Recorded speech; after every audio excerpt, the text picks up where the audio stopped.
কোথায় শান্তি পাব, কোথায় যাব?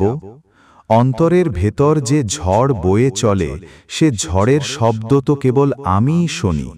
কেউ দেখে না, কেউ বোঝেও না। আকাশ যতই নীল হোক, মনের ভেতর কালো মেঘ জমে থাকে। রাত যতই তারা ভরে উঠুক, নিঃশব্দে বুকের ভেতর শূন্যতার প্রতিধ্বনি বাজে। মানুষের ভিড়ের মাঝেও কেন এত একাকিত্ব? স্মৃতির পাহাড় ভেঙে পড়ে, অথচ আশ্রয়ের নামে নেই কিছুই। পথ যতই দীর্ঘ হোক, শান্তির ঠিকানা যেন অদৃশ্য মরীচিকা। পৌঁছাতে চাই, অথচ পৌঁছানো হয় না। হয়তো শান্তি কোনো জায়গায় নেই, শুধু অন্তরের গভীরে লুকানো। দুঃখ, ভালোবাসা, বেদনা আর অভিমান মিলেমিশে একটি অদ্ভুত নীরবতা তৈরি করে।